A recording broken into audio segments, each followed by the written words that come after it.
Hello and welcome back to OmniFoot TV. This is your host Omar speaking, and today's video is going to be more transfer talk. Moises Caicedo was supposedly on his way to Chelsea, and the club was presumed to make its latest bid, have it accepted, sign the player, yada yada yada yada. They just bid 80 million, and it was reportedly rejected via email. Brighton seemed to want close to 100 million, if not over that amount. And I have to say, it's extremely frustrating. Now, people have been relating this to the way Rice signed for Arsenal, the way they were being pushed into paying 120 million to sign this midfielder and get him on their books.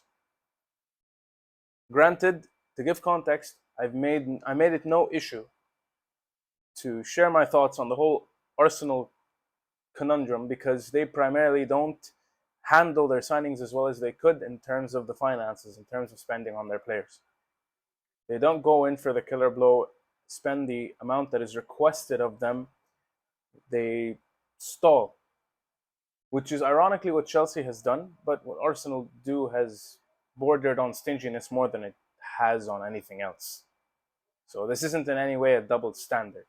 I don't like the idea that Arsenal had to spend 120 million on Rice. I don't like the idea that any player is deemed to be worthy of that amount of money, having done almost nothing in football. And yes, Rice has achieved almost nothing. I don't like the idea that we even had to buy Enzo for close to that amount. So it's not a bias.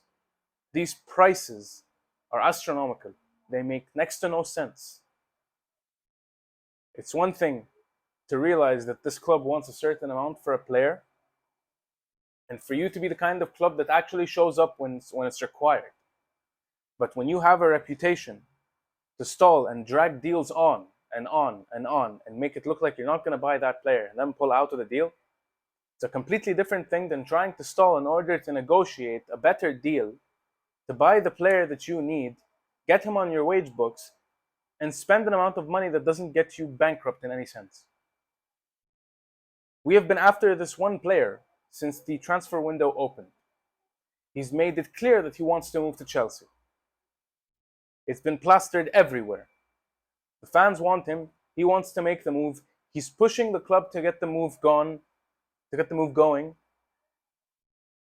And yet, we table another bid and have it rejected. 80 million is a certain amount of money that World Cup winners used to cost back in the day. We're throwing around sums of money on these young players because of the potential they may have, not because of what they've already shown us. And you have Rasmus Højlund, for example, who United are trying to sign. They don't want to meet Atalanta's asking price of close to 80 million as well.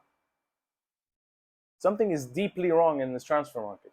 Something is deeply wrong in the way the economics are run in the transfer market across Europe, but primarily in the Premier League. I'm starting to wonder if the league in and of itself should implement some sort of transfer price cap for players in regards to them moving from any club to any other club that can pay the amount, whatever the amount may be. And then you have the Saudi Premier League, whose clubs can outspend almost anyone, or not almost anyone, anyone in Europe. This is me just trying to provide context for the entire situation. I'm obviously displeased. I'm obviously frustrated with the situation. I do not believe that a player of Moises' caliber costs that much money, mainly because he hasn't done much to show for it. None of these players who've had to cost us this much money, if it were us as Chelsea or any other club, have done enough to show for it. Winning the UEFA Conference League with West Ham, for example, in regards to Rice, is not enough to warrant 120 million pound price tag, or million euro price tag, excuse me. I get that these clubs are trying to milk their richer opposition into paying them an amount of money that they could just invest in whatever they end up investing in. Although it's quite obvious that Brighton are truly building a team and they have a plan going forward. Not many clubs have that mentality, and not many clubs know what to do with that kind of money. So it comes down to whether or not Chelsea are going to up their bid in an attempt to sign Caicedo, or if they're outright going to let go of him, leave the table, and not come back with another bid. Deciding whether a player is worth that kind of money or not is a huge decision because the investment in and of itself is huge. The drawbacks are extreme.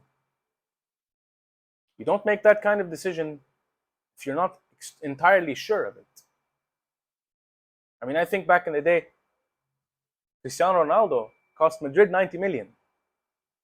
Ronaldo, at that point in time, was a Champions League winner and a Ballon d'Or winner for United, among winning multiple other accolades, be it the PFA Young Player of the Year award, multiple Premier League titles, and other cup competitions.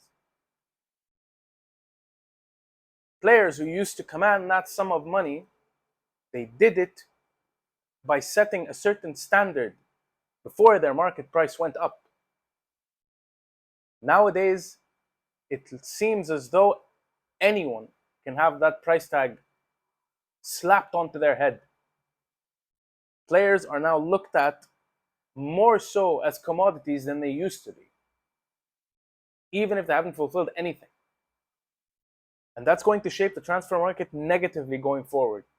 If we're like this currently, I wonder how much players are going to cost within the next 10 years.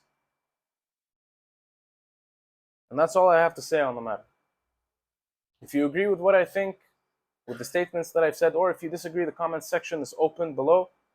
Let me know what you think overall. Share your opinions. I'm going to want to listen to them or read them. If you like our content, please subscribe to the channel. If you haven't, press the like button and press the bell notifications button because I post content on a daily basis. Thank you once again for listening, and I will see you next time the whistle blows.